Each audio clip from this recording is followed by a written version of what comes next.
हर देश की अलग अलग मुद्रा होती है। डॉलर को पूरी दुनिया में अंतर्राष्ट्रीय मुद्रा माना जाता है। सभी देश डॉलर मुद्रा में पैसा लेने के लिए तैयार होते हैं। क्या इस तरह का सम्मान भारत की मुद्रा को मिलता है? अंतर्राष्ट्रीय व्यापार में रुपया को डॉलर जितना आसानी से स्वीकार नहीं किया जाता, लेकिन कुछ देश ऐसे भी हैं जो भारत की मुद्रा में आसानी से पैसा स्वीकार करते हैं। भारतीय मुद्रा रुपये को इतना सम्मान नहीं मिलता, ऐसा भी नहीं है। भारत के अलावा किन किन देशों में भारतीय मुद्रा को स्वीकार किया जाता है? अगर आपको यह जानकारी नहीं पता तो आप वीडियो को अंत तक जरूर देखें। दोस्तों, ऐसे ही मजेदार फैक्ट्स वीडियोस देखने के लिए हमारे चैनल डीडीयू नो को सब्सक्राइब करें और बेल आइकन जरूर दबाइए ताकि हमारे हर एक वीडियो सबसे पहले आपको मिले।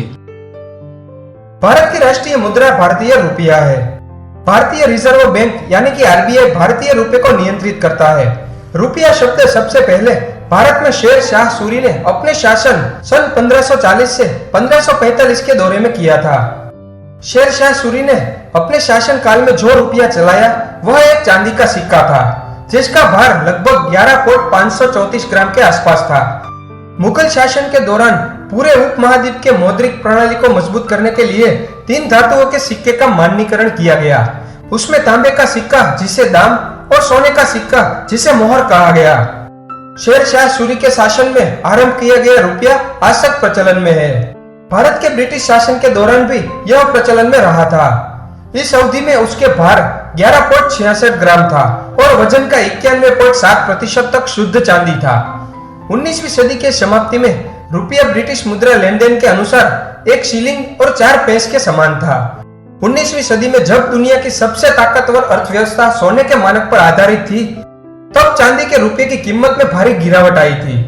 अमेरिका और विविध यूरोपीय आबादी में विशाल मात्रा में चांदी के स्रोत मिलने के परिणाम चांदी का मूल्य सोने के सामने बहुत गिर गया।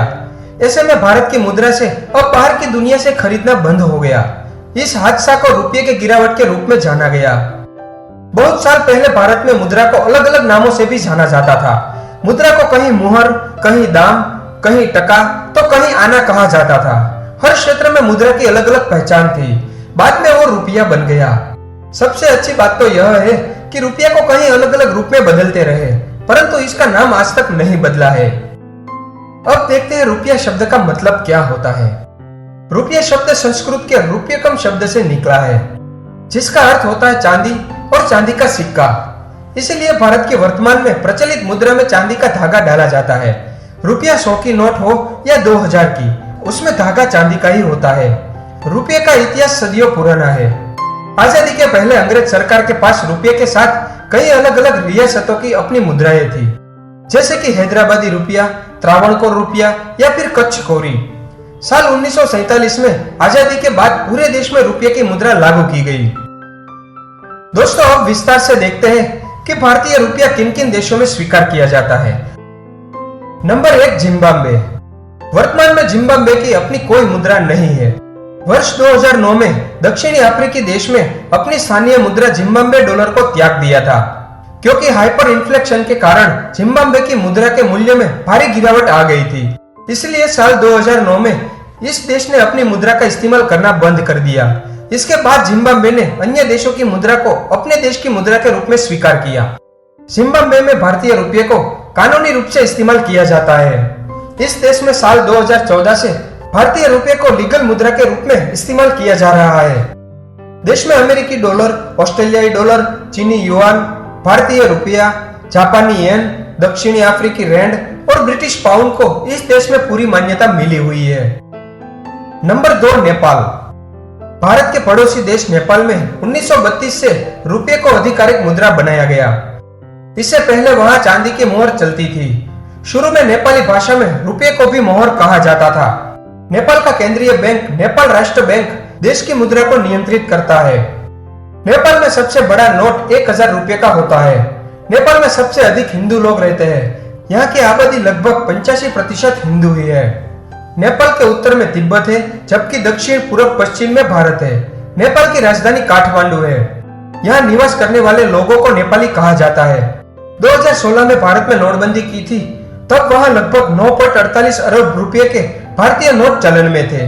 भारत के व्यापारी को एक भारतीय रुपये के बदले में ज्यादा नेपाली मुद्रा मिलती है, इसलिए भारत के व्यापारी नेपाल के साथ व्यापार करने के लिए आतुर है। भारत के 1 रुपए से नेपाल के 1.60 रुपए खरीदे जा सकते हैं। दोनों देशों के बीच व्यापार के संदर्भ में साल 2017-2018 के पहले 11 महीनों में नेपाल से भारत का कुल एक्सपोर्ट लगभग 42.34 अरब रुपए था, जबकि पिछले साल में नेपाल का एक्सपोर्ट लगभग 731 अरब रुपए का था। नेपाल ने दिसंबर 2018 से 100 रुपए से अधिक रुपए की भारतीय नोट बंद कर दी है, लेकिन 200 रुपए से कम के नोटों को लापरवाही से स्वीकार किया जा रहा है। नंबर 3, भूटान। भूटान साम्राज्य की मुद्रा का नाम नोंगुत्रम है। साल 1789 तक कूच बिहार टकसाल के सिक्के भूटान में फैल गए। इसके बाद भूटान ने अपने स्वयं के सिक्के जारी करना शुरू किया, जिन्हें चेतराम के नाम से जाना जाता है। इनमें से ज्यादातर चांदी के थे। 1929 तक केवल एक प्रकार के चांदी और तांबे के सिक्के जारी किए गए थे। जब आधुनिक शैली के चांदी के सिक्के चलन में आए, इसके बाद 1931 में कांसे का 1 पैसा आया।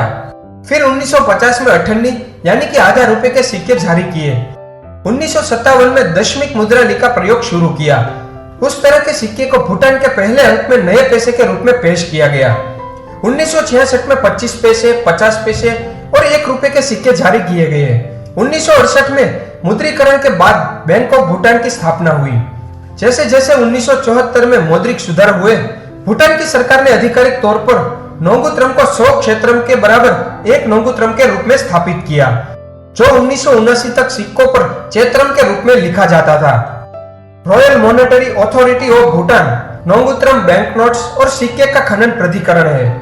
नोंगुत्रम को वर्तमान में भारतीय रुपए के बराबर माना जाता है।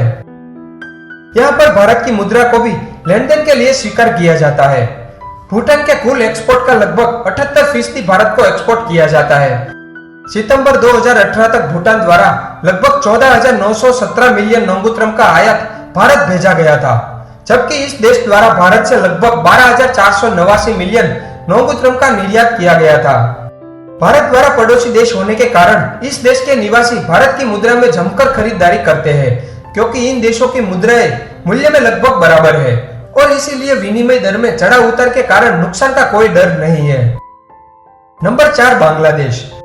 बांग्लादेश की मुद्रा का नाम टका है।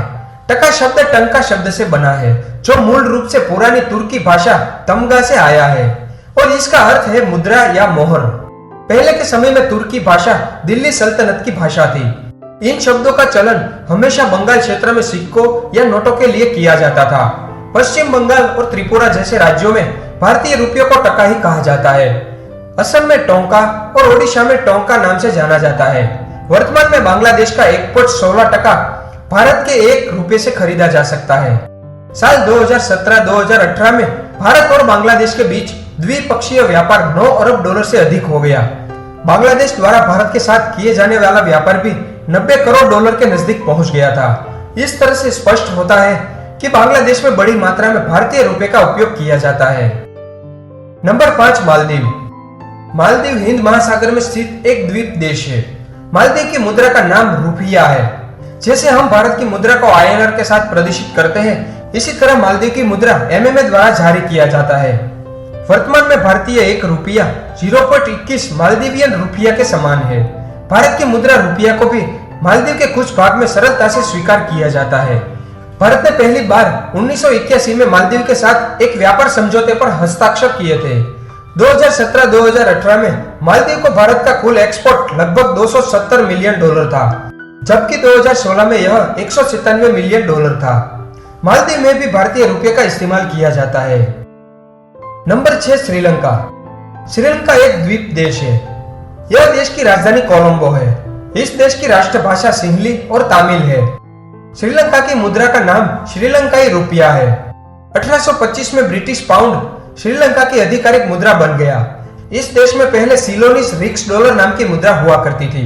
ब्रिटिश शासन के 10 साल तक ब्रिटिश पाउंड श्रीलंका में मुद्रा बनी रही, तब इसे सिलोन कहा जाता था। 1 जनवरी 1872 में रुपये को वहां की आधिकारिक मुद्रा के रूप में अपनाया गया। तब से वर्तमान में श्रीलंकाई रुपये का इस्तेमाल हो रहा है। साथ ही में भारतीय रुपया को भी स्वीकार किया जाता है। नंबर 7, पाकिस्तान। भारत के पश्चिमी स्थित पाकिस्तान इस्लामी गणतंत्र वाला देश है। बंटवारे के बाद पाकिस्तान ने शुरुआत में ब्रिटिश भारत के नोटों और सिक्कों का इस्तेमाल करने लगे थे। तब से ही उन पर मुद्रा लग गई। साल 1948 से पाकिस्तान नए नोट और सिक्के बनाने लगे। जैसे भारत में नोटों पर महात्मा गांधी की तस्वीर होती है, वैसे ही पाकिस्तान में भी हर नोट पर देश के संस्थापक मोहम्मद अली जिन्ना की तस्वीर नजर आती है। Number 8, Mauritius. मॉरिशस के मुद्रा का नाम मॉरिशयाई रुपया है। 1877 में देश की पहली बार 1, 2, 5, 10 और 20 शत के सिक्के शुरू किए गए थे। साल 1899 में सिक्के बंद हो गए और उसके बाद चांदी के सिक्कों का उत्पादन भी नहीं किया गया। तब से रुपये के सिक्के शुरू किए गए और साल 1919 में 1 रुपए के नोट जारी किया गया। साल 1998 में बैंक ऑफ मॉरिशस ने एक नई श्रेणी प्रचलित की। इसमें 25, 50, 100, 200, 500, 1000 और 2000 रुपए है। 1998 में सभी नोट को एक साथ जारी किया गया। इन सभी श्रेणी के सभी नोटों को इंग्लैंड में थॉमस डेलारो लिमिटेड में मुद्रित किया। इन नोटों को लेकर विवाद होने लगे। साल 1999 में विवाद होने से इन नोटों को परिचालन से हटा दिया गया। साल 1999 के बाद बैंक ऑफ मॉरिशस ने एक नए नोटों की श्रेणी जारी की। वर्तमान में परिचालित नोट में 25, 50, 100, 200, 500, 1000 और 2000 रुपए जिनका आज इस्तेमाल होता है। मॉरिशस में बड़ी संख्या में भारतीय मूल के लोग बसे हुए हैं, इसीलिए भोजपुरी और तमिल बोली में इस नोटों पर इसका महत्व लिखा हुआ है। अनौपचारिक शैली से इन सभी देशों में भारतीय रुपए का इस्तेमाल किया जाता है, क्योंकि इन सभी देशों के साथ भारत बड़ी मात्रा में व्यापार और साथ में वस्तुएं एक्सपोर्ट करता है। कहा जाता है कि कोई भी देश की मुद्रा अंतर्राष्ट्रीय व्यापार मुद्रा बनती है तो इसके पीछे वजह होती है एक्सपोर्ट। वर्तमान में भारतीय रुपए को कानूनी व्यापार का दर्जा केवल जिम्बाब्वे ने दिया है। इसके अलावा अन्य देशों ने भारतीय मुद्रा को कानूनी व्यापार का दर्जा नहीं दिया। लेकिन भारत के पड़ोसी देश में सीमा यानी बॉर्डर के पास वाले प्रदेशों और उनके जिलों में आपसी समझ के कारण एक दूसरे की मुद्रा को स्वीकार करते हैं। इसीलिए यह स्पष्ट होता है कि भारत की मुद्रा को उसके पड़ोसी देशों में आसानी से स्वीकार किया जाता है। दोस्तों, वीडियो अच्छा लगा हो तो इसे लाइक और शेयर जरूर करें। साथ ही चैनल को सब्सक्राइब करें और बेल आइकन जरूर दबाइए ताकि हमारे हर एक वीडियो आपको सबसे पहले मिले। धन्यवाद।